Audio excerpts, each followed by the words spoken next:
On ne naît pas tueur en série, on le devient. Un constat que fait le réalisateur Stéphane Bourgoin avec 3 des plus grands serial killers que l'Amérique ait jamais enfantés entre les années 70 et 90. En effet, la plupart de ces monstres glaçants d'inhumanité ont tous subi pendant leur enfance soit des violences physiques, soit des sévices psychologiques ou sexuels.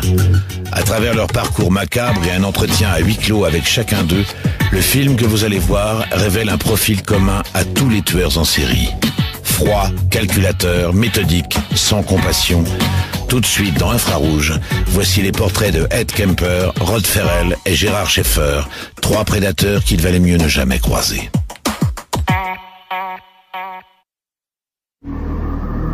Les 3 hommes que vous voyez sur ces images sont des citoyens américains. Tous les 3 ont été reconnus coupables de meurtre et qualifiés de tueurs en série. Les États-Unis sont le seul pays à avoir étudié ce genre de criminels depuis la fin des années 70. Edmund Kemper entame sa carrière de tueur à l'âge de 15 ans en assassinant ses propres grands-parents. Après 5 années passées en hôpital psychiatrique, il récidive et tue 6 autostoppeuses en l'espace de 6 mois. Je pense qu'il tuait des gens parce qu'il aimait ça. Il était parfaitement lucide. Ce type était capable de parler des pires choses qu'il avait commises sans aucune émotion. Ses dernières victimes seront sa mère et la meilleure amie de cette dernière. Il est alors âgé de 21 ans.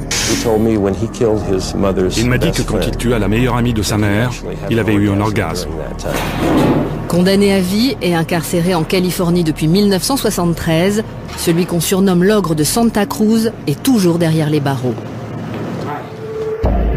Gérard John Schaeffer exerce la profession de shérif en Floride lorsqu'il est dénoncé par 2 victimes ayant réussi de justesse à échapper à ses griffes. L'homme utilisait alors son insigne pour susciter la confiance de ses proies. C'est la pire personne que j'ai jamais rencontrée. Il m'a regardé dans les yeux et il m'a dit « Tu ne comprends pas, parce que tu n'es pas un serial killer. »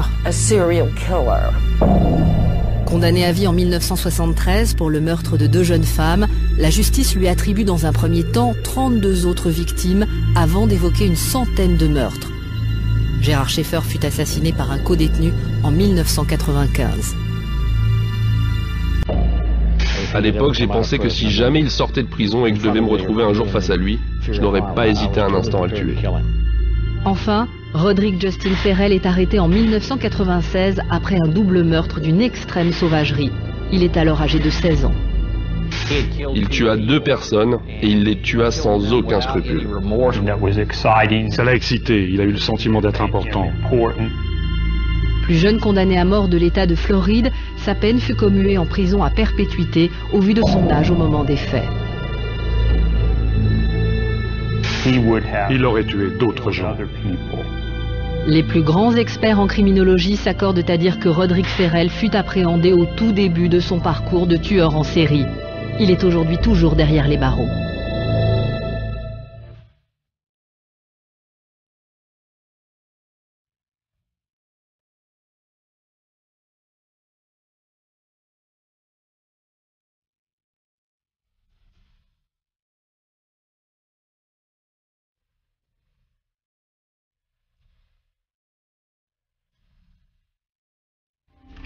Est considéré comme tueur en série, un meurtrier qui a commis au moins 3 meurtres dans un intervalle de temps allant de quelques jours à plusieurs années.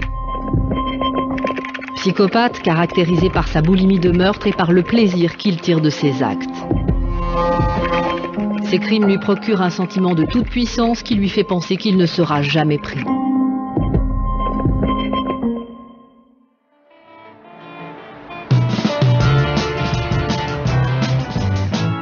Au début des années 70, la Californie, plus encore que le reste des États-Unis, vit sa grande période de révolution des mœurs et de libération sexuelle.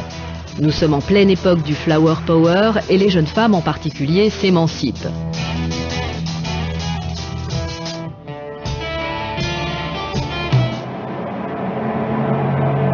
Il est 16h, le 7 mai 1972, lorsque Marianne Pesch et Anita Luchessa font de l'autostop depuis la ville de Berkeley en direction de l'université de Stanford.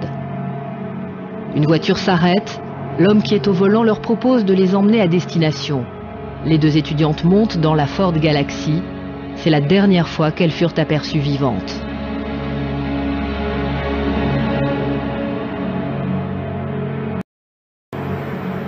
Le 14 septembre de la même année, c'est au tour de la jeune Aiko Koo, 15 ans, de disparaître dans les mêmes conditions alors qu'elle se rend en stop à son cours de danse à San Francisco. Près de 4 mois plus tard, le 8 janvier 1973, Cynthia Schall disparaît sur la route de l'université de Santa Cruz. Près d'un mois plus tard, le 5 février, sur cette même route, c'est au tour de Rosalind Thorpe et Alice Liu de disparaître. En l'espace de 5 mois, Edmund Kemper, l'ogre de Santa Cruz, a frappé 6 fois. Stéphane Bourgoin est l'un des plus grands spécialistes mondiaux des tueurs en série. En 30 ans de carrière, il s'est entretenu avec une 60aine de tueurs à travers le monde. Nous sommes le 8 novembre 1991 lorsqu'il rencontre Edmund Kemper dans la salle d'interview de la prison californienne de Vacaville. L'homme qui se présente devant Stéphane Bourgoin est un colosse de 2,15 m et 130 kg. Il est alors âgé de 43 ans et purge ses 8 condamnations pour meurtre depuis maintenant 18 ans. Lorsque je rencontre pour la première fois Ed Kemper, c'est évidemment sa masse physique qui est impressionnante. Et lorsque je suis confronté aussi, même assis à sa masse physique, j'ai presque l'impression qu'il est debout face à moi alors que nous sommes tous les deux assis et séparés par une petite table qui doit faire à peu près 50 cm de distance.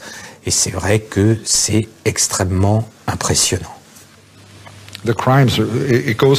Les crimes ont d'abord eu lieu de mai à septembre, du dimanche 7 mai au jeudi 14 septembre. Et puis ils ont repris à partir de janvier, et puis en février. Et ça s'est accéléré. C'est monté en flèche. C'était pas cyclique, mais c'est arrivé de plus en plus souvent. Les 2 premières étudiantes que j'ai tuées sur Ashby Avenue, elles mesuraient moins d'1,60 m. Elles étaient plutôt petites. L'une avait les cheveux bruns, l'autre était blonde. Quand j'ai tué la première fille, j'étais sous le choc.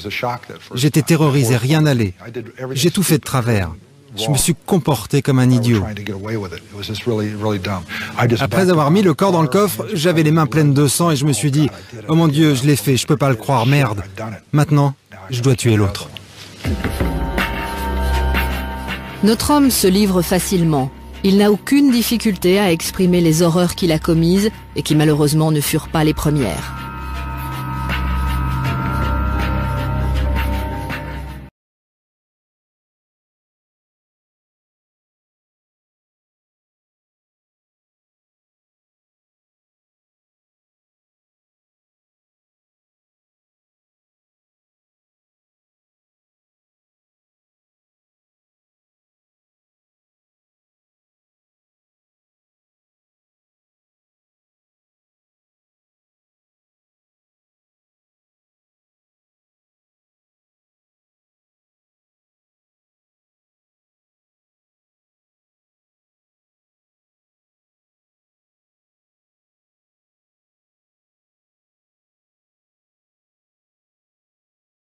Très vite s'apparenter à un véritable calvaire. Clarnell, sa mère, impressionnante par sa taille et rude avec son entourage, reporte alors sur l'unique présence masculine du foyer toute la haine qu'elle voue à son ex-mari. Les sœurs d'Edmund, qui le maltraitent elles aussi, auront leur chambre. Ed, lui, devra se contenter d'un lit de fortune dans la cave.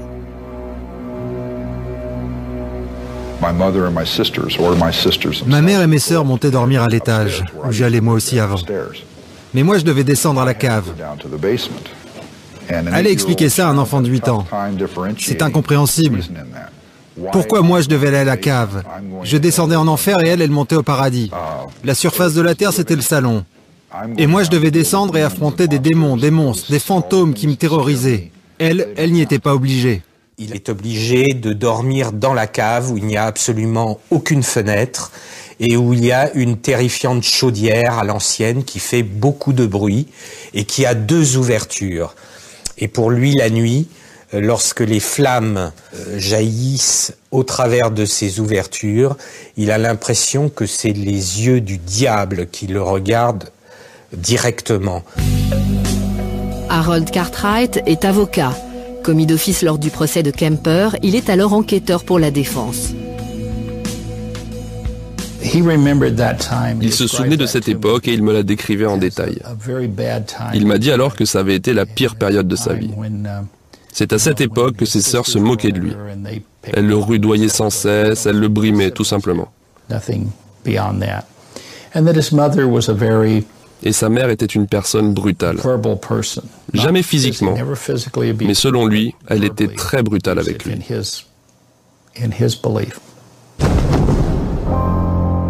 La mère du jeune Edmund l'humilie sans cesse. C'est aussi à cette époque qu'il développe ses premiers fantasmes morbides et qu'il les met peu à peu en application. À cette époque-là, rappelons qu'il est extrêmement jeune, il n'a que 5-7 ans. Il va commencer à commettre des actes de cruauté envers des animaux domestiques du voisinage.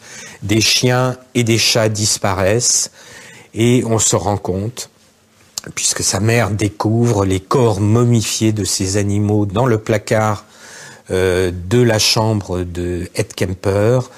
Les chiens et les chats sont décapités. Les pattes sont coupées. C'est aussi à cette époque qu'intervient un épisode dans l'enfance de Kemper que les spécialistes seront en mesure d'analyser des années plus tard. J'avais un pistolet de policier. Il était tout en métal, un calibre 5,5. Je l'avais eu à New York. J'étais allé là-bas un été avec mes cousins. Et quand je suis revenu, ça a rendu ma sœur jalouse. C'était ma sœur aînée. Elle détestait ce pistolet. J'avais ce jouet, pas elle. Elle aurait aimé l'avoir à ma place.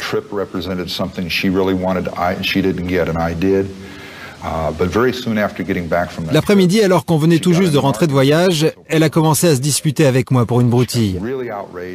Et puis elle est devenue comme enragée. Elle m'a arraché mon jouet des mains. Je lui ai dit « Ne le jette pas !» Et devant moi, elle l'a jeté par terre de toutes ses forces.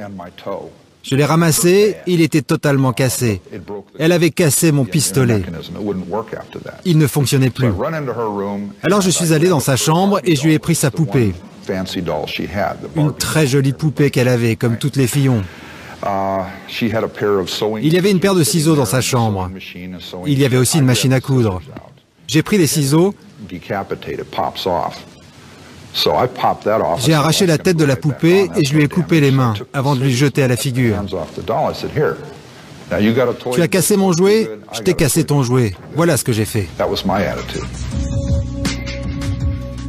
Même si cet épisode ne fait pas forcément d'un enfant un futur tueur en série, il n'empêche.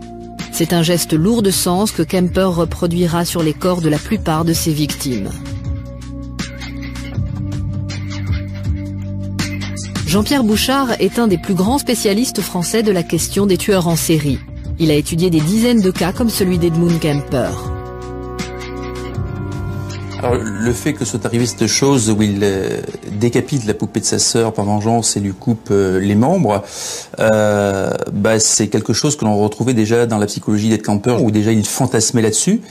Et à partir du moment où c'est un fantasme qu'il aime bien, c'est quelque chose qu'il va remettre en scène plus tard, qui va rester dans sa tête, qui va développer, qui va compliquer, et hélas, qu'il va agir, qu'il va passer à l'acte avec ça, sur certaines de ses victimes. Alors c'est tout le problème des fantasmes précoces, là aussi, qui se développent, les fantasmes étant quelque chose d'imaginaire, qui quelquefois peut prendre une coloration sexuelle et qui va être recherché pour exciter mentalement ou sexuellement la personne en question, donc il va les développer et peut être le mobile de passage à l'acte important sur de futures victimes. Par la suite, il ne se passera pas de jour sans que le jeune Kemper ne développe des jeux morbides avec ses sœurs. Ed Kemper, lorsqu'il a à peu près une dizaine d'années, joue avec ses deux sœurs à des jeux totalement morbides, notamment un jeu de la chaise électrique et de la chambre à gaz. Et Ed Kemper va attacher ses deux sœurs sur un lourd fauteuil les ligoter pour faire croire qu'elles vont être exécutées sur la chaise électrique. Frédéric Balland est psychologue et a longuement collaboré avec la police judiciaire parisienne sur des cas de tueurs en série. Ils ont joué à la mort, ils ont joué à certains jeux de destruction de l'autre. Ce qui est venu très tôt en fait dans sa vie, certainement sur un mode défensif. Détruire l'autre, c'est pouvoir exister. Sinon, comment exister par rapport à une mère qui le maltraite, qui fait de lui quelqu'un dont l'existence est détestable, dont on veut nier l'existence en le faisant dormir dans la cave.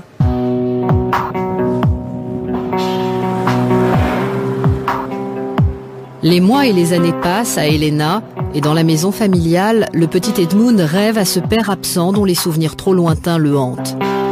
De son côté, et malgré son aversion pour les hommes, Clarnell, sa mère, se remarie.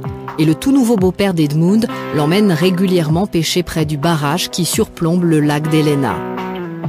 Pour la première fois de son existence, Kemper ressent une pulsion de mort, l'envie irrésistible de tuer cet homme qui n'est pas son père. Edmund ne passera pas à l'acte cette fois-ci, pas plus qu'il ne le fera sur sa propre mère qui continue de l'humilier et qu'il déteste de plus en plus.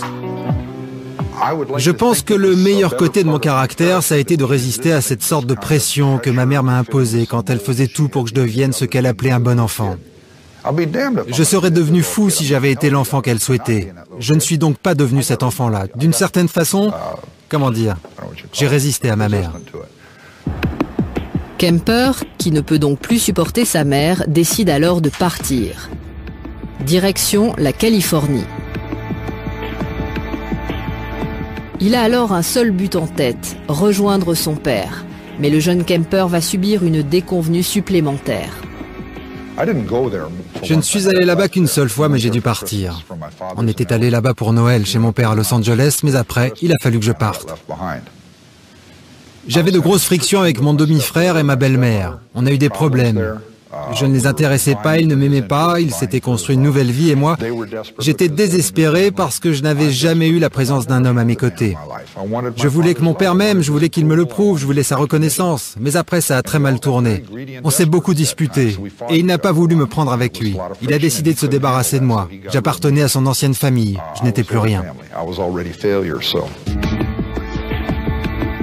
Le jeune Ed est rejeté de toutes parts. Ses parents décident de le confier à ses grands-parents maternels établis dans la lointaine campagne californienne aux abords du parc de Yosemite. Kemper et son père ont fait le trajet en voiture pour rejoindre le village de North Fork.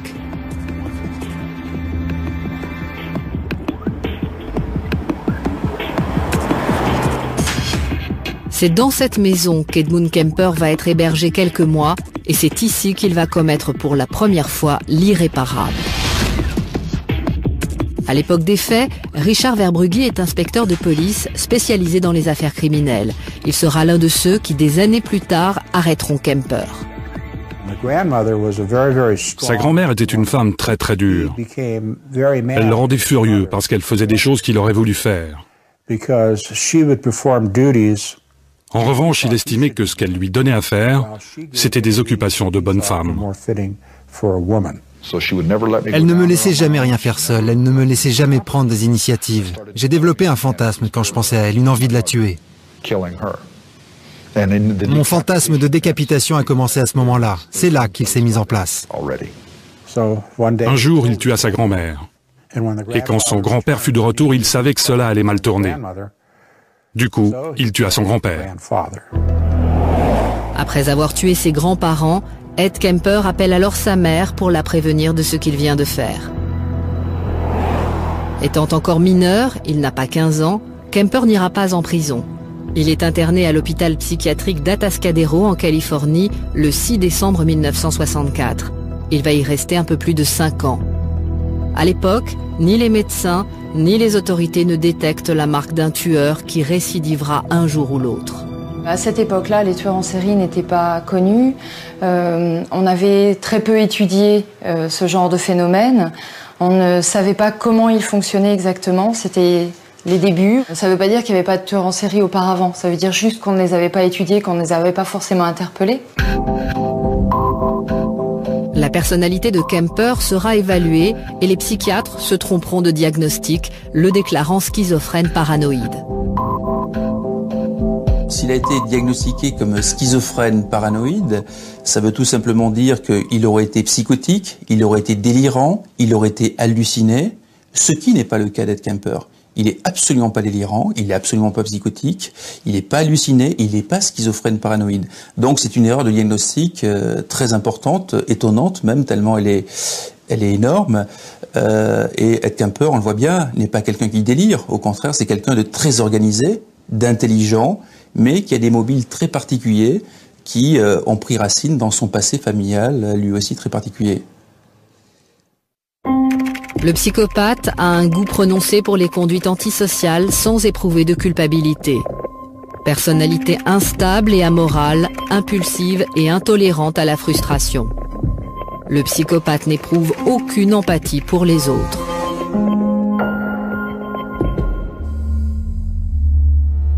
De l'autre côté des États-Unis, à Eustis, en Floride, une ville située au nord d'Orlando.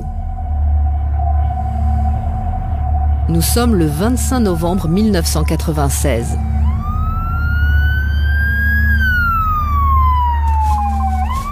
Il est 23h45 quand, alerté par un appel téléphonique, cet homme se rend sur les lieux d'un double homicide perpétré dans une maison située à quelques kilomètres de la ville. Jeff Taylor était à l'époque shérif adjoint.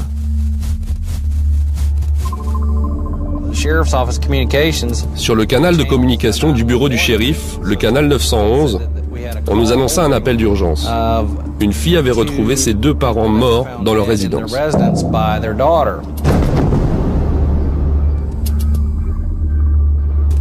Lorsqu'il pénètre dans la maison, Jeff Taylor découvre les cadavres de Richard Wendorf, 49 ans, et de son épouse, Ruth, 53 ans. Il constate que les deux victimes ont été massacrées avec une extrême violence. Leurs visages sont défigurés. 3 jours plus tard, le 28 novembre, le jour de Thanksgiving, un jeune homme de 16 ans, Roderick Justin Ferrell, est arrêté à Bâton Rouge, en Louisiane. Il est interrogé le lendemain par la police. Voici le sergent Lango du bureau du shérif de Lake County en Floride. Et moi je suis chargé de l'enquête de police. Votre nom complet est Roderick Justin Ferrell? C'est ça. Le jeune Roderick Ferrell raconte alors avec une nonchalance déconcertante le double meurtre qu'il vient de commettre 3 jours plus tôt. J'étais avec mon pied de biche dans les mains. S'il venait vers moi, j'étais prêt à frapper de toutes mes forces. Bon, voilà ce qui s'est passé. Il s'est retourné, il a commencé à se relever du sofa, mais je l'ai vu et après, je n'ai plus arrêté de frapper. Il continuait de respirer, et je frappais, je frappais, je frappais, et je prenais un plaisir fou à le frapper. Il était assis ou allongé à ce moment-là? Non, il est retombé, il avait perdu connaissance. Il est retombé dans le divan? Oui, parce que quand il a commencé à se retourner, j'ai frappé. Là, j'ai frappé en pleine figure, sur la tempe. Et j'ai frappé jusqu'à ce qu'il refroidisse. Jusqu'à ce que cet enfoiré crève. J'ai frappé jusqu'à ce qu'il meure. Et là... Avez-vous fait autre chose avec le pied de biche? Je l'ai planté une dernière fois dans le thorax parce qu'il ne s'arrêtait toujours pas de respirer. Son cœur battait toujours? J'ai planté le pied de biche comme ça. Pour le tuer définitivement. La tête de M. Wendorf ressemblait à un hamburger saignant. Son visage et son cerveau étaient totalement broyés. Richard Wendorf est allongé dans un canapé du salon lorsque Ferrell lui assène 40 coups de pied de biche au visage. Il va ensuite dans la cuisine et tombe sur son épouse, qui, comprenant qu'elle est agressée, lui envoie sa tasse de café à la figure avant de se jeter sur lui de toutes ses forces. Elle était dans la cuisine et elle m'a jeté sa tasse de café au visage. J'en avais partout. Après, elle s'est jetée sur moi et a commencé à me griffer. Du coup, j'ai commencé par la frapper avec le manche du pied de biche, derrière la tête. Elle a essayé de fuir? Non, elle est venue contre moi, elle m'a planté ses ongles dans la peau. J'ai frappé jusqu'à ce qu'elle arrête. Où avez-vous commencé à frapper? Derrière la tête ou au visage? Juste là? Ok. Et puis je l'ai frappé une fois juste là, au sommet du crâne. Et puis de nouveau à l'arrière du crâne. C'est le gros trou que vous avez vu sur les photos. Quoi qu'il en soit, elle s'est permise de me salir en me balançant son café. Je l'ai frappée, je l'ai jetée par terre. Et j'ai continué de la frapper jusqu'à ce qu'elle arrête de respirer. Joël Vaillant est colonel de gendarmerie. Sa carrière d'enquêteur l'a amené à se former auprès des spécialistes du FBI. Il a travaillé sur plusieurs cas de tueurs en série français. Dans le cas de Ferrel, ce que l'on constate, effectivement, c'est la froideur, la distance, l'absence de remords. C'est un récit clinique, sans aucune, j'allais dire, empathie ou passion pour la victime. François Caroli est psychiatre des hôpitaux et officie à l'hôpital Sainte-Anne à Paris.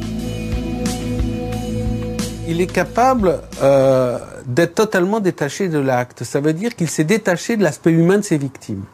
Il les a déshumanisées, il les a chosifiées.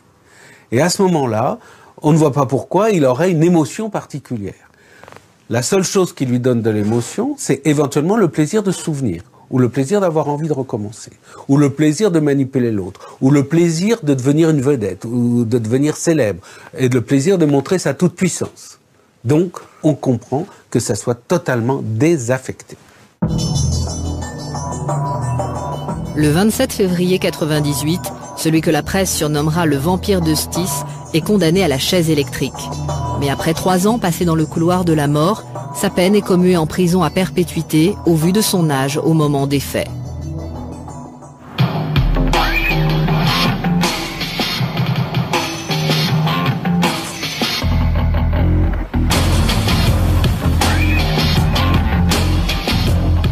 Roderick Ferrel est enfermé à la prison de Stark lorsque Stéphane Bourgoin le rencontre le 7 mars 2008. Depuis qu'il est en prison, c'est la première fois que Ferrel accepte de parler à un spécialiste des tueurs en série. Il se tient sur ses gardes. Lorsque je rencontre Rod Ferrel dans la prison de Stark, la première chose qui me frappe, c'est qu'il entre dans la pièce furtivement. Il se glisse comme ça, comme si il était une ombre. Il ne me regarde même pas dans les yeux, il ne regarde personne dans les yeux. Et pendant tout l'entretien, il est comme figé. Vous avez quelqu'un qui est fixe, je dirais, qui ne bouge pas. On voit tout de suite qu'il est dans la maîtrise de son corps, ça veut dire de sa pensée, donc de ses actes, de ce qu'il va vous dire. Il veut rester maître. Et ça, c'est également une caractéristique des tueurs en série, c'est-à-dire d'essayer toujours de rester maître d'eux, parce que ce sont des manipulateurs nés. Comme pour Edmund Kemper, et comme pour la plupart des serial killers, c'est dans l'enfance de Ferrel que réside sans aucun doute ce qui constituera plus tard sa personnalité de tueur, l'origine de sa déviance. Sa mère, Sondra Gibson, a 17 ans lorsqu'il vient au monde. Elle est immature et instable. Son père, lui, disparaît dans la nature 3 semaines après sa naissance. Son père, Rick, est parti quand il avait 3 semaines. On s'est séparés à ce moment-là. Il a eu très peu de contact avec Rick par la suite. Il est venu le voir 2 ou 3 fois. Et c'est tout. 2 ou 3 fois pendant toute sa vie.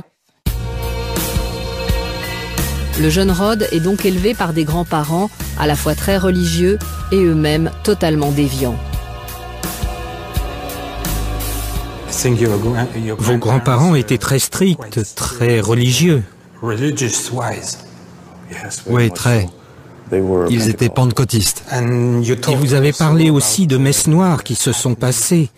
Pouvez-vous nous parler de ces messes? De quel groupe elles dépendaient? Qu'est-ce qu'on y faisait? Quels sont vos souvenirs de cela? Les messes noires se pratiquent de la manière suivante. Il y a 2 sortes de messes noires. La première appartient à l'église sataniste et l'autre est moins organisée. Elle n'est pas rattachée à un groupe, elle n'a pas de nom particulier. Mais la pratique des deux est complètement différente. À mon avis, pour l'une, c'est comme s'il s'agissait de rituels chrétiens modernes. Il n'y a pas de sacrifice, cela relève plus du dogme que de la croyance. L'autre messe noire est plus puritaine. On croit aux anciennes traditions, aux sacrifices, aux rituels du sang, des choses comme ça. Avez-vous participé à ces rituels? J'ai participé à 2 d'entre eux. J'ai participé au rituel du gardien, c'est comme ça qu'on dit. Ils prennent un jeune enfant, garçon ou fille, ils l'initient par différents rituels ou par des chants, des mantras, des choses comme ça.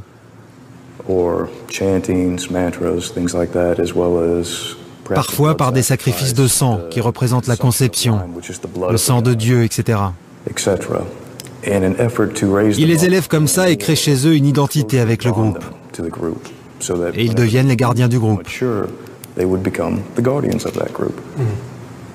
Et j'ai participé à 2 de ces rituels. Quel âge aviez-vous à l'époque? Je devais avoir environ 6 ans. Candace Hawthorne est avocate. Elle fut commise d'office pour défendre Ferrell lors de son procès. Il y avait bien un culte au Kentucky, culte auquel Rod a été initié. On a enquêté à l'époque du procès. Oui, il y a bien eu des sacrifices d'animaux, des sacrifices auxquels Rod a participé. En marge de ces rituels occultes auxquels il est initié, le jeune Ferrell va dans le même temps être littéralement confronté à l'horreur. Il est violé à 2 reprises par un des membres de la secte. C'est sans doute à cause du drame et de l'émotion que j'ai vécu autour de tout cela, mais je ne me souviens plus très bien de cette histoire. J'étais âgé de 5 ou 6 ans quand c'est arrivé. Nous sommes allés à la pêche, je crois. Je ne suis pas sûr. Et si je me souviens bien, c'est l'ami de mon grand-père qui m'a violé. Mais je le répète, j'ai vraiment du mal à me souvenir aujourd'hui de tout cela. Au procès, ce n'est pas un ami, mais bien le nom de son propre grand-père qui est mentionné. Quoi qu'il en soit, ce drame viendra s'ajouter aux antécédents déjà lourds du jeune Ferrell. Dans le cas de Ferrell, il est évident que le fait d'avoir vu et participé à des messes noires, d'avoir été violé, d'avoir eu cette famille pour le moins très particulière, très irrationnelle, croyant des choses qui pour nous sont tout à fait aberrantes et morbides évidemment, va avoir une influence sur lui. Et le viol, évidemment, c'est toujours quelque chose qui est très très marquant, et notamment à cet âge-là, parce que c'est la perte de confiance dans le monde adulte, c'est aussi un risque de traumatisme important et un goût de vengeance. Au procès Ferrell, toute la jeunesse du tueur est passée au crible. Les jurés apprennent alors qu'après l'avoir initié à des messes noires, sa famille l'enrôle alors qu'il a une dizaine d'années dans des rituels voués au vampirisme, mélangeant croyances et jeux de rôle. C'est dans ce contexte que la personnalité du jeune Ferrell va se constituer avant qu'il ne bascule définitivement quelques années plus tard. On ne naît pas tueur en série, on le devient. Et qu'il y a donc un cheminement dans la maturation du fantasme qui va durer 15-20 ans. Et il y a un certain nombre de constantes dans, j'allais dire, l'enfance.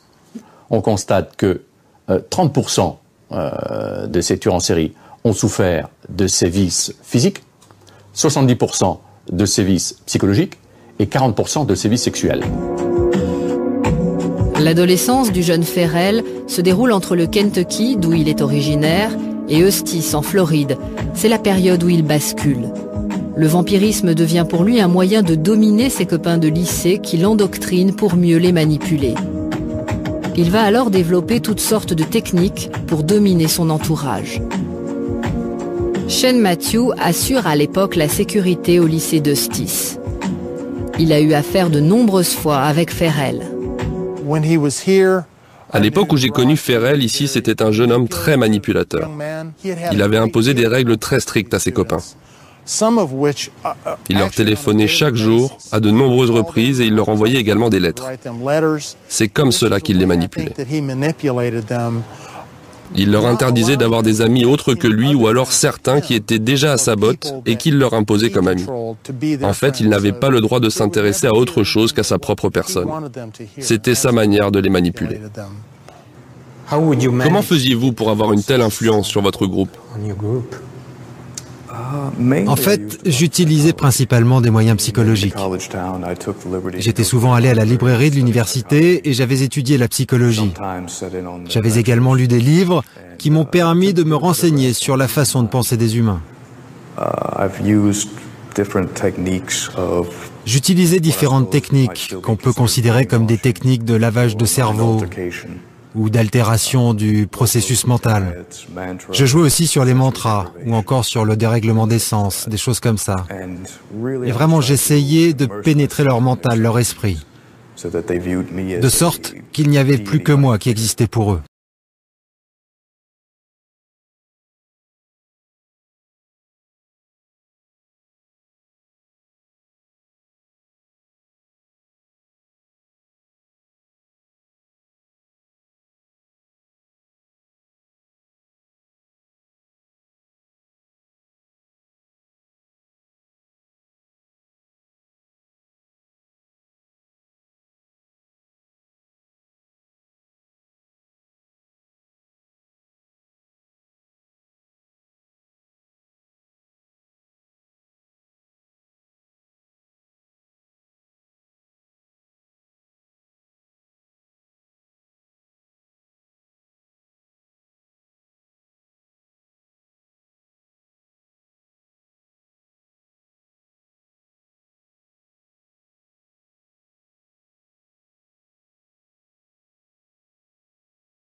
Je n'ai vraiment aucun souvenir d'avoir eu une quelconque envie de tuer qui que ce soit à ce moment-là.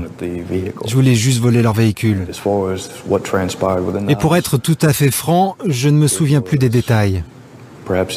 Il s'est écoulé tellement de temps depuis ce moment-là. Et puis à l'époque, je me droguais tellement. Lors de son procès, il a été prouvé que Roderick Ferrell n'était sous l'emprise d'aucune drogue au moment du meurtre. Ferrell a par ailleurs été déclaré psychopathe par les médecins qui l'ont examiné et reconnu totalement responsable de ses actes.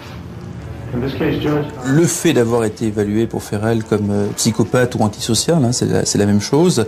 Ça veut dire que les psys l'ont trouvé très certainement très égocentrique, avec des conduites marginales, intolérant à la frustration, c'est-à-dire dès qu'il y a des limites ou des choses qui ne lui plaisent pas, il peut répondre par des réponses agressives, par le fait qu'il puisse commettre des actes de délinquance ou en tout cas des infractions, par le fait qu'il soit relativement amoral, qu'il ne partage pas les valeurs communes à tout le monde. Donc c'est en gros ce que ça veut dire, avec sûrement un égocentrisme très très important. Mais ça veut aussi dire qu'il n'est pas malade mental, car c'est un trouble de la personnalité, mais pas une maladie mentale comme les psychoses et la schizophrénie paranoïde par exemple. Et surtout ce que ça veut dire sur le plan pénal, c'est une traduction précise, c'est que les antisociaux ou psychopathes doivent être considérés, y compris aux USA, comme pénalement responsables de leurs actes. Comme Edmund Kemper, 32 ans plus tôt, lorsqu'il tue ses grands-parents, Roderick Ferrell est encore mineur lorsqu'il passe à l'acte pour la première fois et massacre les époux Wendorf. Mais à la différence de Kemper, la psychopathie de Ferrell est, elle, immédiatement détectée. D'après tous ceux qui l'ont approché ou qui ont analysé son cas en profondeur, Roderick Ferrell est donc bien un tueur en série en puissance, stoppé au tout début de son parcours criminel.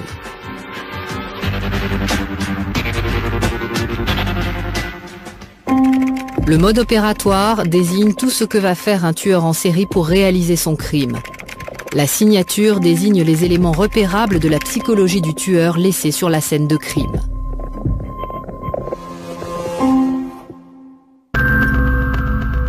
Hôpital psychiatrique d'Atascadero, Californie, 1969. Cela fait plus de 5 ans maintenant qu'Edmund Kemper y est enfermé.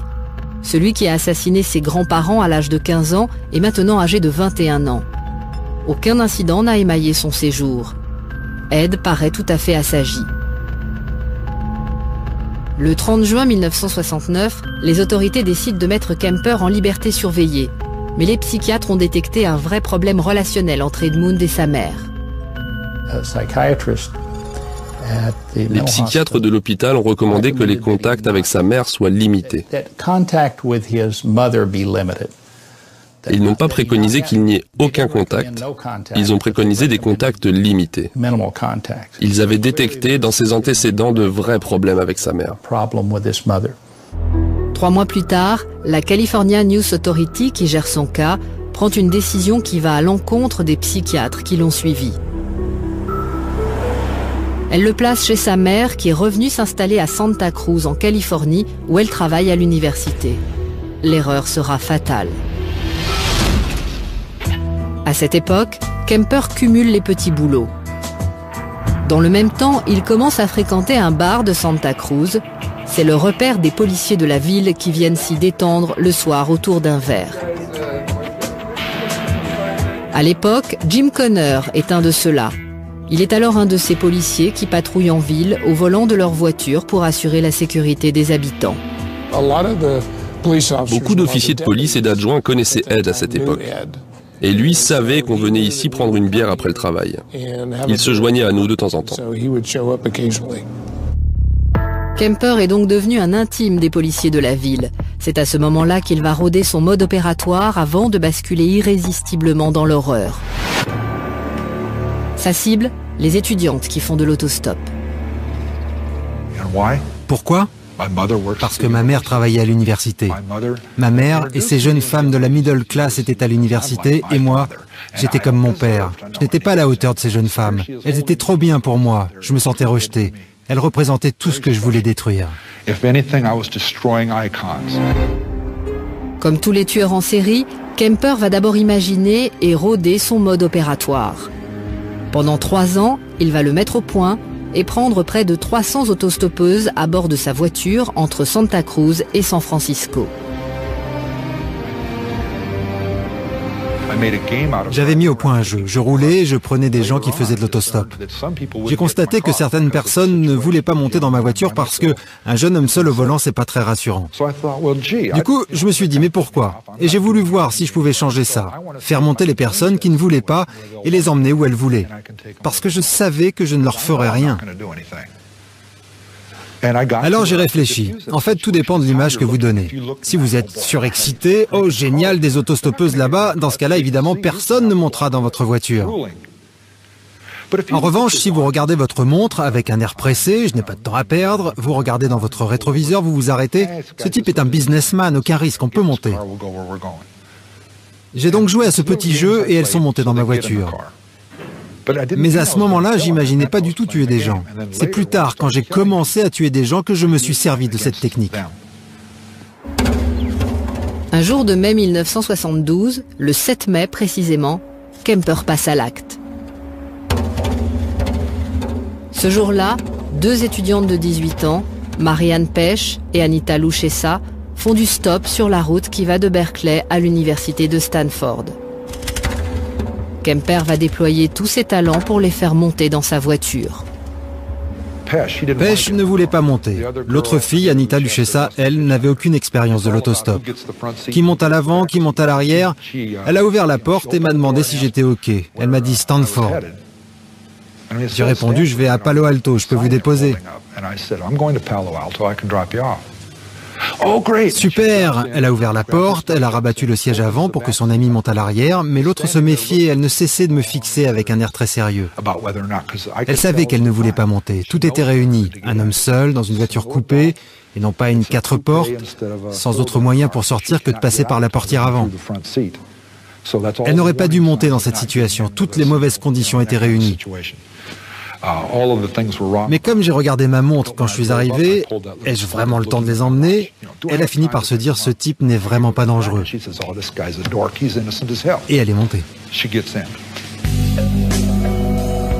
Mickey Alufi est l'un des policiers enquêteurs de Santa Cruz qui plus tard arrêteront Kemper. Quand il prenait des autostoppeuses, elles montaient par la portière passager et il leur disait « Je pense que la portière est mal fermée ». Il rouvrait la portière et la claquait de nouveau. Mais le type de voiture qu'il avait possédait un système de verrouillage sous la poignée. Et quand il fermait la porte, il bloquait le loquet et personne ne pouvait alors plus sortir par cette portière. Elle ne pouvait plus actionner la poignée. Et quand c'était fait, il me disait « Maintenant, elles m'appartiennent ». Kemper tuera les 2 étudiantes à coups de couteau avant de les décapiter et de se débarrasser des corps qu'il enterre dans les collines qui surplombent Santa Cruz, non sans avoir violé les corps auparavant. Oui, il se peut qu'avec ce type d'explication où il agresse des jeunes femmes qu'il a pris en stop parce qu'elles représentent la middle class américaine, les étudiantes plutôt bien des USA, venant du campus, au travail de sa mère, il se peut que c'est une représentation de vengeance maternelle importante. Mais je crois que derrière ça, il y a autre chose aussi. Ed Kemper, depuis longtemps déjà, a nourri, a fantasmé sur l'idée d'agresser des jeunes femmes, parce qu'il était un peu un échec sentimental, un échec relationnel par rapport aux femmes en général. Là aussi, se sentait en quelque sorte rejeté, et il a développé cette idée donc de les forcer, de les agresser et de les tuer, et ça a pris une valeur mentale, morale et érotique importante pour lui. Et je crois qu'il y a aussi cette dimension-là qui est très importante et qui l'a poussé à récidiver. Et le fait qu'il se soit habitué à prendre des gens en stop, qu'il ait en quelque sorte rodé une technique, rodé en mode opératoire, qu'il a banalisé avec des conduites très sophistiquées où pour les mettre en confiance, il ne s'arrêtait pas tout de suite, il regardait sa montre pour leur faire croire qu'il était pressé, mais que finalement il voulait bien les prendre. Et donc, tout ça montre que derrière, il y a aussi cette dimension de recherche de victimes, d'appât et de recherche de comportements sexuels extrêmes et sadiques, en plus de l'élément de vengeance par rapport à sa mère. Entre mai 72 et février 73, Kemper va rouler et rouler encore entre les villes de Santa Cruz et San Francisco. Il tuera 4 autres étudiantes selon le même mode opératoire. Il les prend toutes en autostop, les décapite une fois assassinées et viole les corps. Puis, il les démembre et les disperse dans la nature afin de déjouer la police. Kemper, il a, dans sa méthode, réfléchi à retarder les moyens d'identification et d'affiner sa méthode par le démembrement, la tête, les bras, les mains, voire les dents, et voire même, lorsqu'il a utilisé une arme à feu, d'aller extraire de la tête de ses victimes la balle pour éviter d'être identifié et de faciliter le travail des enquêteurs dans les rapprochements. À cette même époque, et alors qu'il commet ses crimes à répétition, Kemper, qui est toujours en liberté surveillée, doit passer des tests psychologiques de probation. Il les franchit sans aucune difficulté. Son casier judiciaire est effacé le 29 novembre 1972. Dans le même temps, il continue de fréquenter le jury room et ses amis policiers, ce qui lui permet de savoir où en est l'enquête.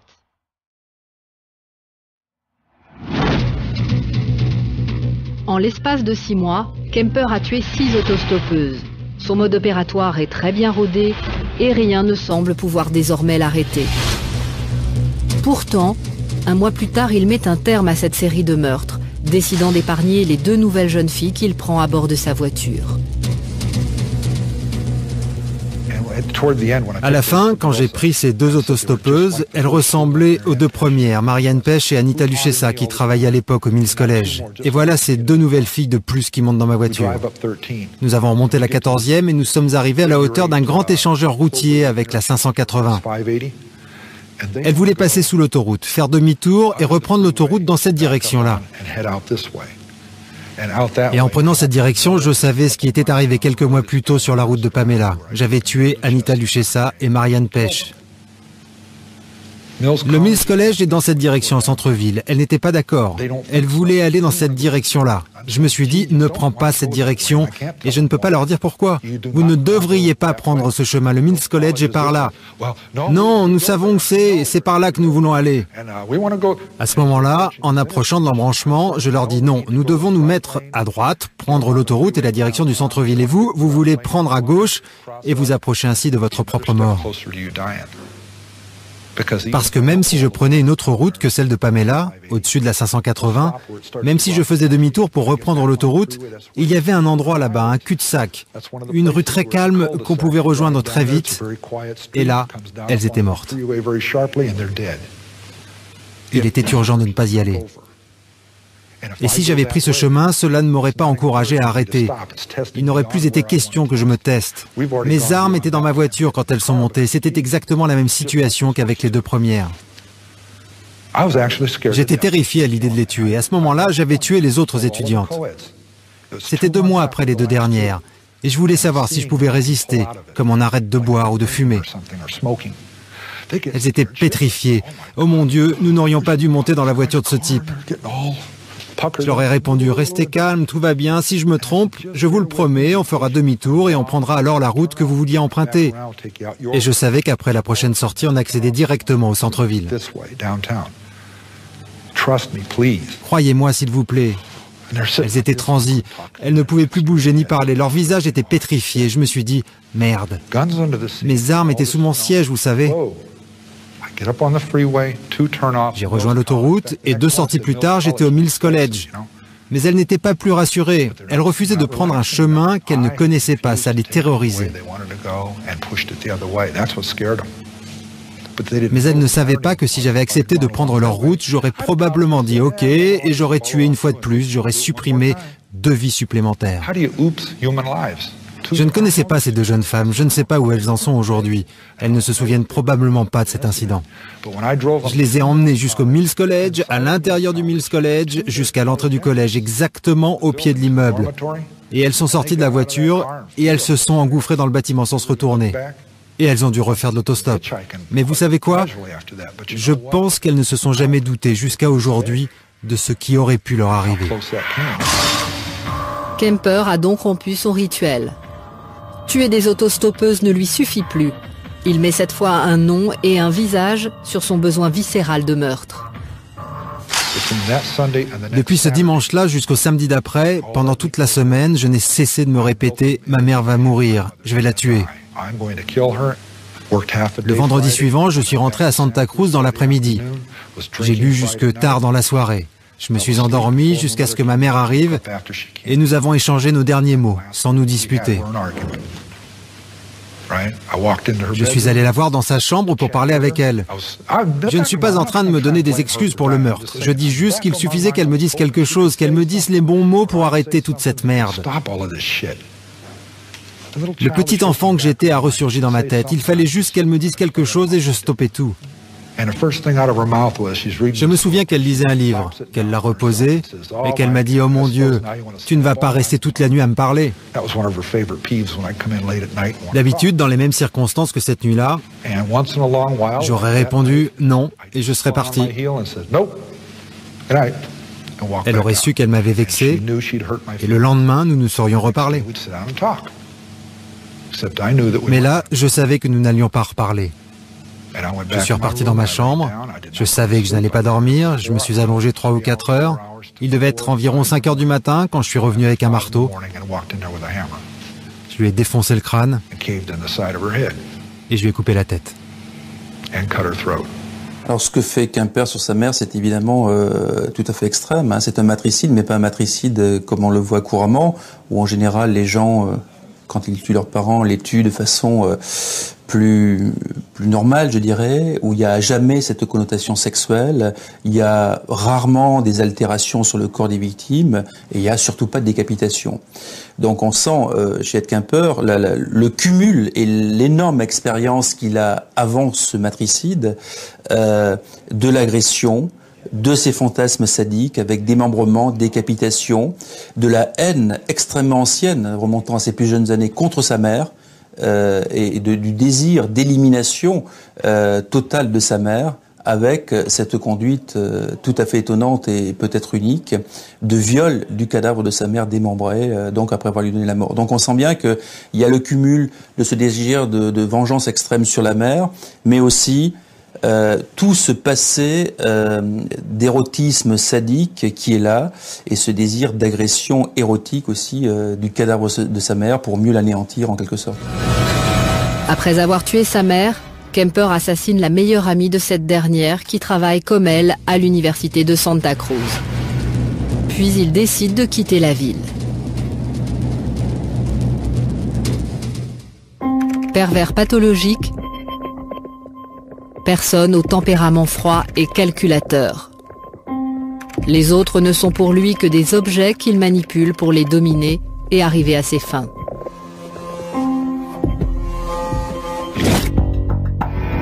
Cet homme, pour moi, est l'incarnation du mal. Il vous regardait droit dans les yeux et vous saviez qu'il voulait vous tuer.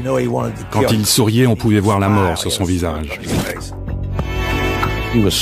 C'était un tel mélange, une telle mixture de tous les types de déviance. Il était cruel et inhumain. C'était un personnage froid et calculateur. Dès l'instant où je me suis trouvé face à Gérard Schaeffer, qui est d'apparence charmante, souriante, qui se prétend totalement innocent, victime de manipulation, j'ai eu l'impression véritablement d'une aura maléfique et d'une chair de poule immédiate face à Gérard Schaeffer. Mon dos était complètement bloqué et j'ai eu l'impression littéralement d'un viol psychique. De quoi vous accuse-t-on? On m'accuse d'avoir tué 34 femmes. Mais personne n'a été capable de retrouver les 34 noms. Ni la justice, ni personne. C'est une accusation fausse. Vous avez été reconnu coupable de quoi? J'ai été reconnu coupable d'en avoir tué 2, à Fort Pierce. Alors que personne ne m'a jamais vu sur les lieux du crime. Aucun lien n'a été établi entre moi et les victimes, sauf la mère de l'une des 2 qui a témoigné. Stéphane Bourgoin dit qu'il a ressenti quelqu'un de maléfique parce que justement, face à lui, on n'existe pas. L'autre n'existe pas. L'autre est nié dans son individualité et dans son humanité. On a là un cas de perversion comme on en voit quand même assez rarement, Dieu merci. Gérard Schaeffer est condamné à la prison à vie en 1973 pour le meurtre de 2 jeunes femmes. Par la suite, la police lui attribuera au total 34 victimes, mais elle estime qu'il pourrait en avoir tué entre 80 et 110.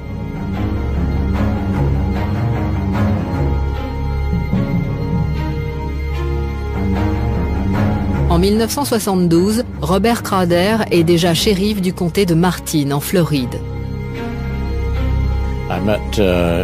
J'ai rencontré Gérard Schaeffer quand il s'est porté candidat au poste de shérif adjoint.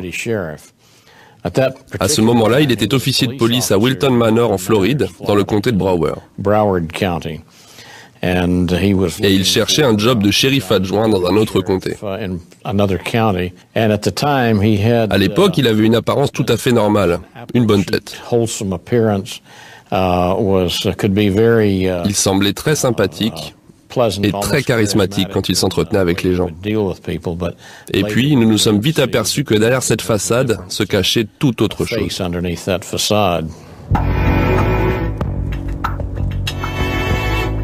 Schaeffer emménage alors dans cette maison située à quelques kilomètres du bureau du shérif.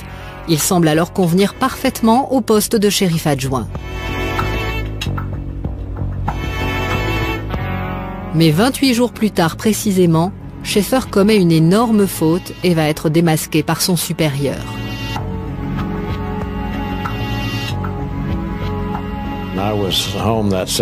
J'étais chez moi un samedi matin.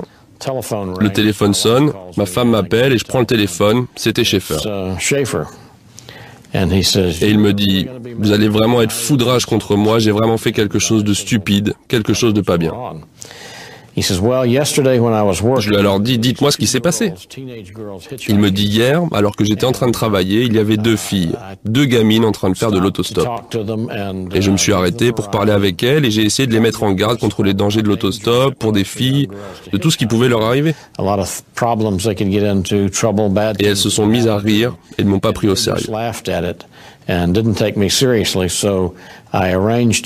Du coup, je me suis arrangé pour les revoir aujourd'hui.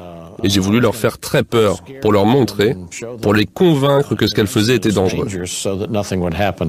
Elles n'auraient plus rigolé et il ne risquait plus de leur arriver quoi que ce soit après ce que j'allais leur faire. Et il m'a dit qu'il les avait emmenés dans les bois, qu'il les avait attachés et les avait maltraités. Et pour les terroriser, il leur a ri au nez et leur a dit qu'il s'absentait un moment avant de revenir les finir. Mais quand il est revenu, elles s'étaient enfuies, elles avaient réussi à se détacher. Les deux jeunes filles en question s'appellent Pamela Sue Wells et Nancy Ellen Trotter. Elles savent alors qu'elles ont échappé de justesse à un tueur pervers. Après avoir arrêté Schaeffer, Robert Crowder veut comprendre ce qui s'est passé. Il leur donne alors une reconstitution avec les deux jeunes filles.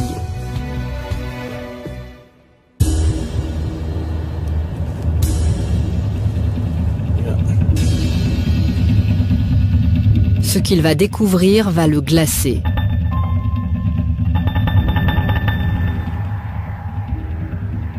Emmené dans les sous-bois à la sortie de la ville, Schaeffer décide d'abord de bâillonner les deux jeunes filles avant de leur entraver les membres, de leur passer une corde au cou et enfin de les attacher à un arbre.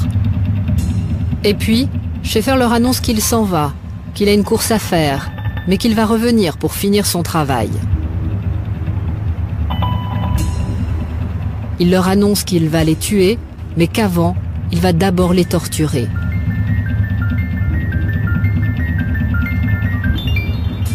Mais en son absence, les deux jeunes filles vont réussir à se libérer et à fuir. Les deux jeunes femmes m'ont raconté à peu près la même histoire à propos de Schaeffer, qu'elles ont croisé la veille et qu'elles ont revu le lendemain. Et puis elles m'ont dit qu'il leur avait fait toucher ses testicules et puis d'autres endroits du corps. Je ne me souviens plus de tout ce qu'elles m'ont décrit.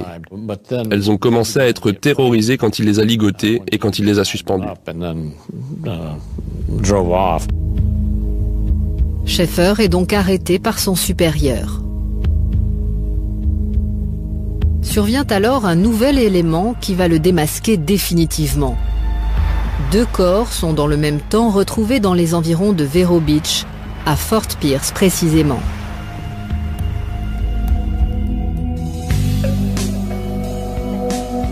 Robert Stone est procureur au procès de Schaeffer qui s'ouvre en octobre 1973.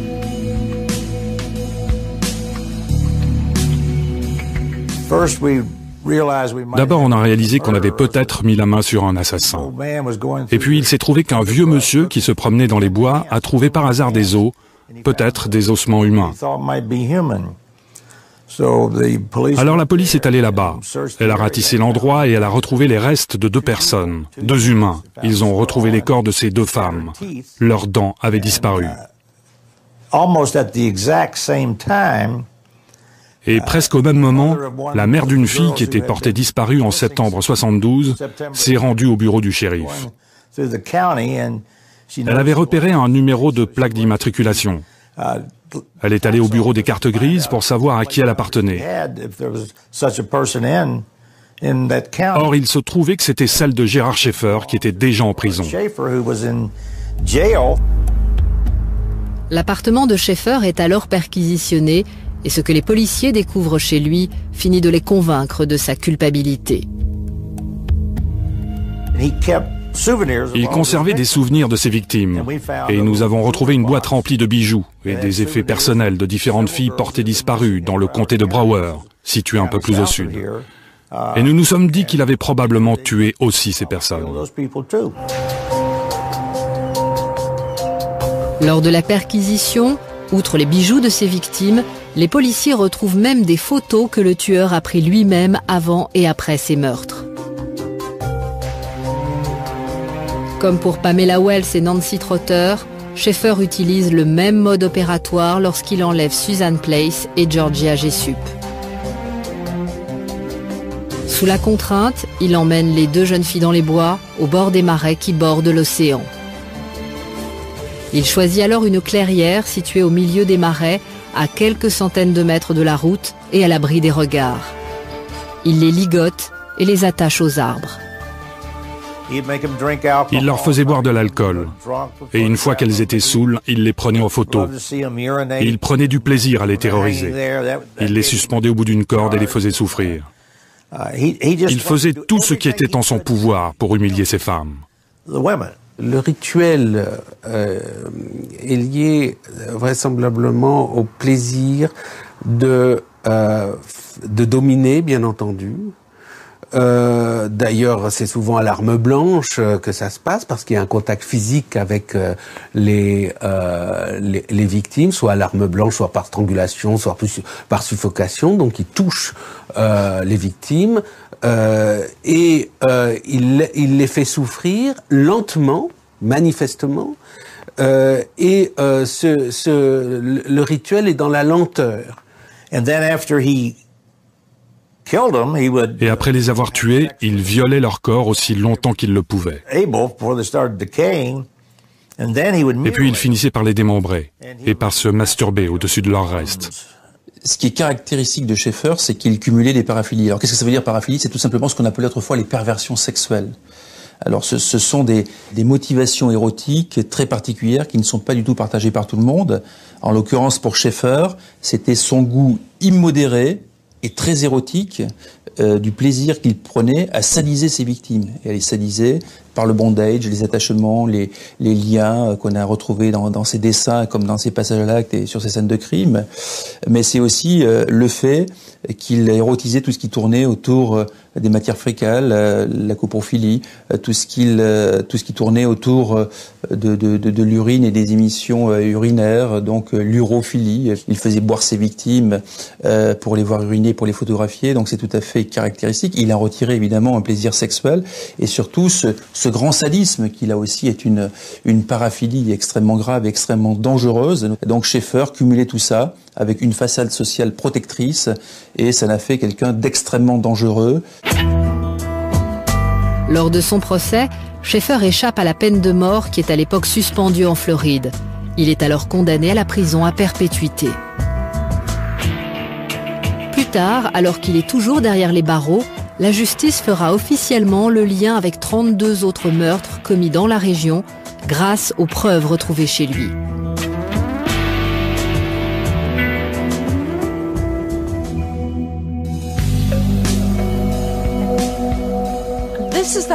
Voici la maison dans laquelle Gerhard Schaeffer vivait quand je l'ai rencontré en 1964. Sandra Landon a bien connu Gerhard Schaeffer. Elle le fréquente pendant 1 an, le perd de vue et reprend contact avec lui 10 ans plus tard lorsqu'elle apprend ses crimes. Il avait toujours 2 histoires. La première était « Je suis le plus grand tueur en série de femmes du siècle ». La seconde était « Je suis innocent, je n'ai jamais tué personne et je suis un honnête policier ».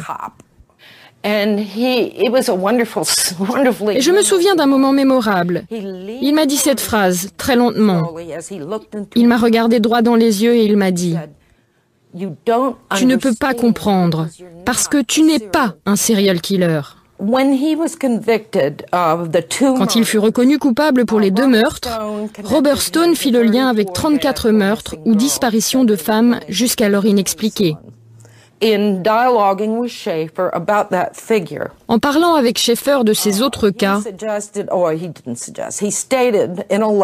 il écrivit dans une lettre que le nombre de ses crimes était compris entre 80 et 110. Il me parla de cela. C'est absolument horrible. Il me dit... Comment définir un meurtre? Si tu as une victime qu'on laisse mourir, est-ce un meurtre? Si tu tues une femme enceinte, est-ce 2 meurtres ou un seul? Il comptait en fonction de ce type de réflexion.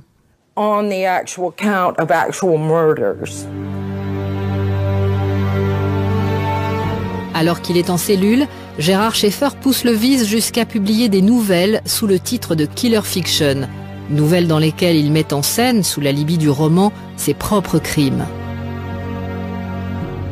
La police s'en servira là aussi pour faire le lien avec d'autres meurtres non élucidés.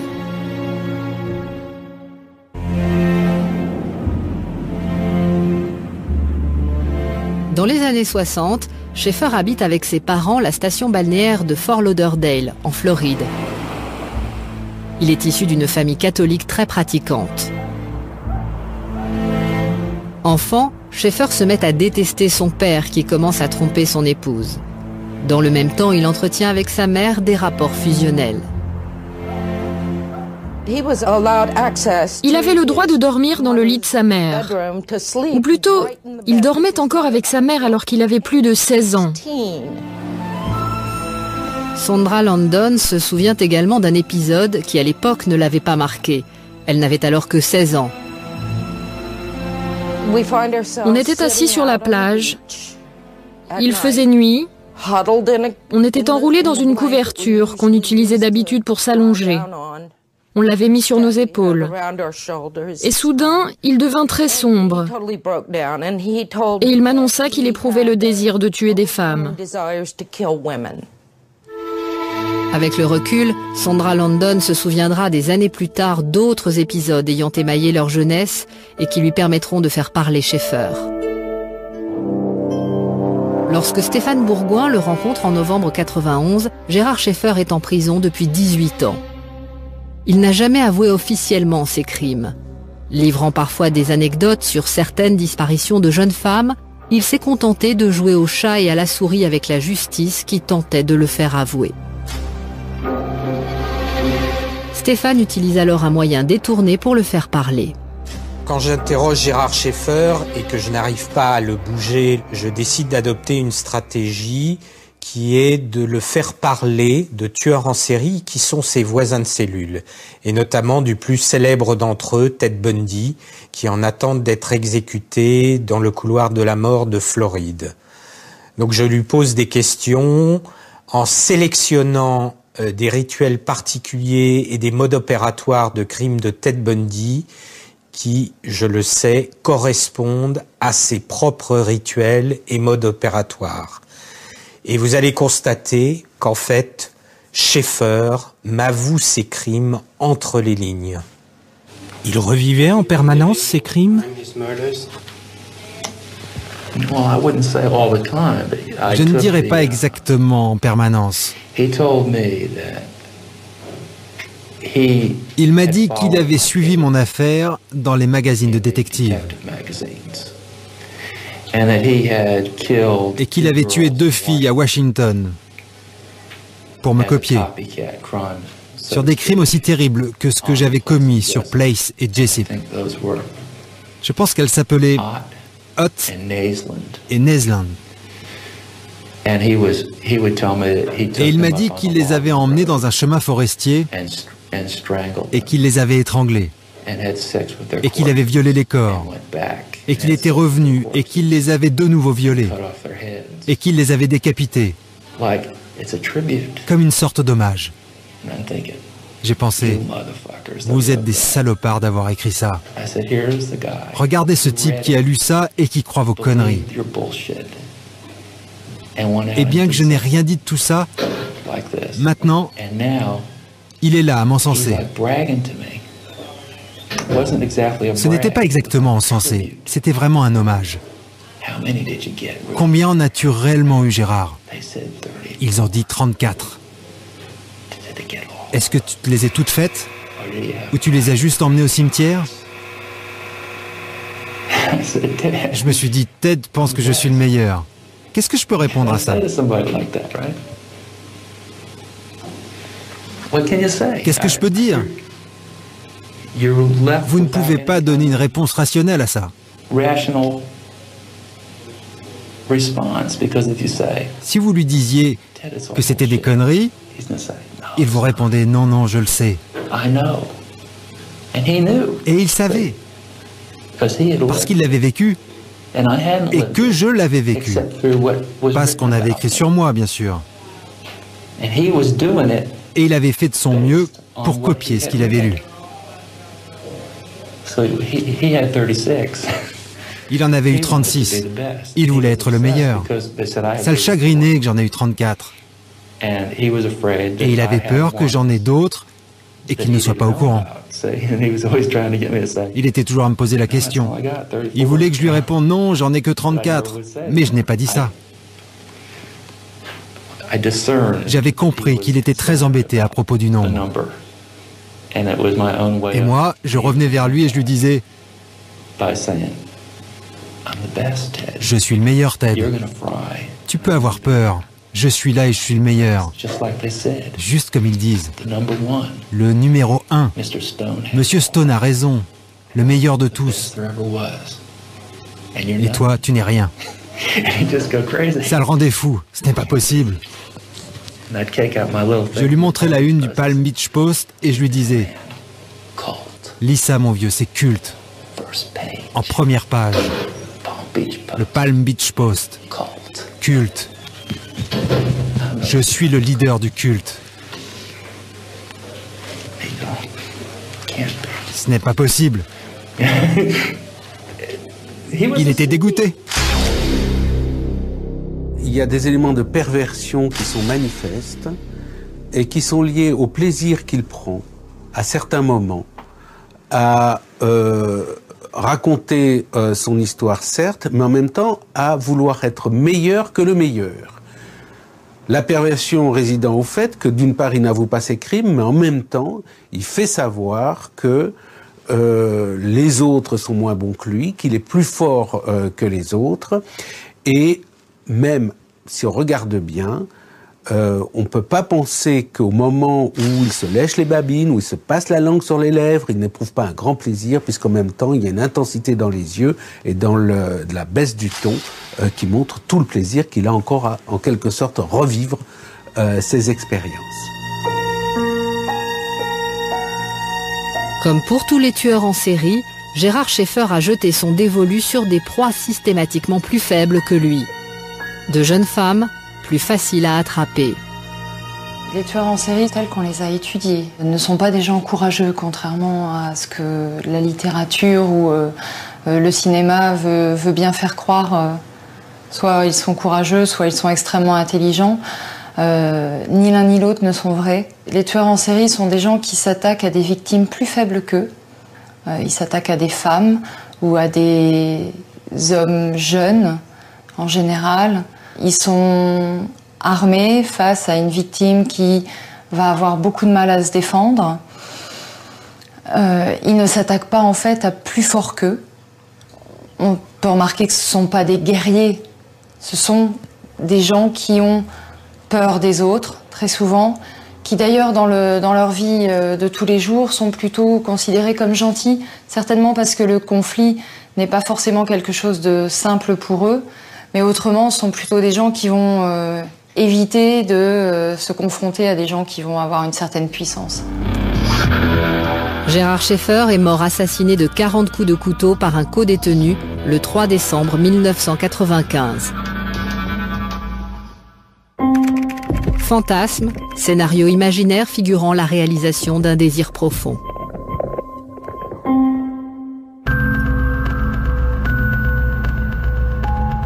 Retour en Californie le week-end de Pâques 1973, où Edmund Kemper vient d'assassiner sauvagement sa mère et la meilleure amie de cette dernière.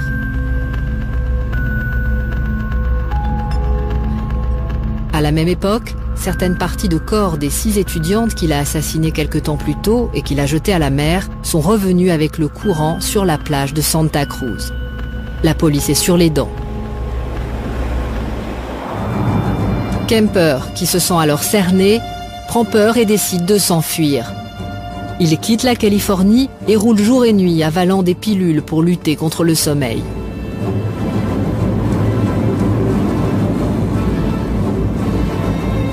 Trois jours plus tard, il atteint la ville de Pueblo, dans l'état du Colorado. Épuisé de fatigue, il stoppe alors sa voiture dans cette station-service et fait rarissime chez les tueurs en série, il décide finalement de se rendre. Il tente alors de joindre par téléphone l'une de ses connaissances de la police de Santa Cruz pour lui avouer ses crimes. Je lui ai demandé de me dire ce qu'il avait fait. Il m'a répondu qu'il avait tué sa mère et son ami. Alors, j'ai fait durer la conversation avec lui pour essayer de le localiser. Dans le même temps, j'ai contacté un collègue de travail, Mickey Alufi. J'ai reçu l'appel vers 5 heures du matin. Il m'a dit que M. Kemper avait décidé de se rendre et qu'il appelait d'une cabine située à Pueblo, dans le Colorado. Il avait tué sa mère et une autre femme, plus tous les homicides sur lesquels on enquêtait. Mickey Alufi décide alors de se rendre à Aptos, dans la banlieue de Santa Cruz, chez la mère de Kemper.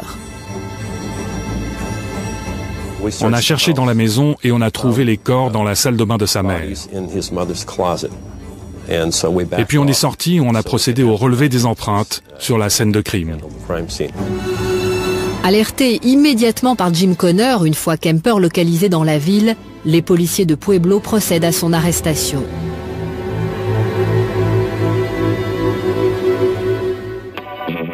Mickey Alufi et Richard Verbrugge font alors le voyage à Pueblo pour récupérer Kemper. Sa déposition fut très complète. Il a tout avoué. Il se souvenait de tout. On n'a pas procédé à un interrogatoire extrêmement fouillé. On voulait juste savoir quelles étaient les personnes qu'il avait tuées. Et c'est essentiellement ce qu'on a fait. Il a parlé des différentes filles qu'il avait tuées. Il a parlé du meurtre de sa mère et de la meilleure amie de celle-ci. Kemper est donc très coopératif. Et pendant tout le voyage de retour qui dure 3 jours, il continue de parler.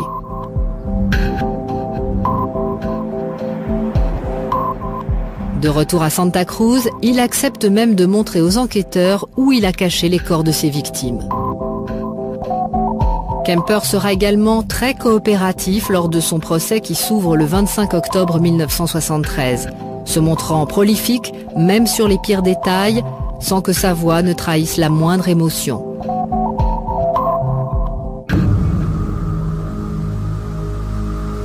Comme lors de l'interview accordée à Stéphane Bourgoin 18 ans plus tard, Kemper est intarissable dès qu'il s'agit de parler de lui et de ce qu'il a commis. Le cas Kemper, à ma connaissance, est un des cas uniques où quelqu'un délivre tout d'un coup le besoin de se soulager. L'esprit de détail que certains tueurs en série peuvent avoir, c'est pour moi une sorte, je m'excuse du terme, d'équivalent masturbatoire, où ils sont là à se faire plaisir à eux-mêmes, à circuler en boucle, et en plus, bon, ce sont des sujets qui deviennent célèbres, enfin qui sont dans une véritable apparence, et je pense que face à l'autre, ils ont la jouissance de les rendre mal à l'aise, de les importuner, de leur montrer que eux ont un plaisir, et ils jouissent comme un exhibitionnisme du malaise qu'ils repèrent dans le regard de l'autre, qu'ils dominent à ce moment-là. Edmund Emil Kemper coopéra avec la police sur ces crimes. Il est l'un des tout premiers cas de tueurs récidivistes à avoir été étudié par le FBI pour mettre au point les techniques de profilage permettant de traquer ce genre de criminels aux États-Unis. Mais après 35 ans passés derrière les barreaux, une question demeure, valable pour tous les autres cas de tueurs en série. Ed Kemper serait-il encore susceptible de tuer? Quand quelqu'un a fait le genre de choses qu'Ed Kemper a fait sur des personnes innocentes, il ne les connaissait pas, il ne les avait jamais rencontrées, elles étaient comme des étrangères qui sont passées dans sa vie. Vous ne devez jamais laisser une personne comme ça sortir de prison. Parce que vous ne pouvez absolument pas prendre le risque que ce qui s'est produit une fois puisse recommencer. Donc, non, je ne veux pas revoir Kemper dans la société, et pourtant, je l'ai défendu. Sur la période 1900-2000, 298 cas de tueurs en série, les 298 cas libérés ont récidivé. Un jour, il ira devant la commission de probation et il dira « Oui, je pense que je suis prêt pour la liberté conditionnelle. Je prie juste pour que personne ne lui accorde. »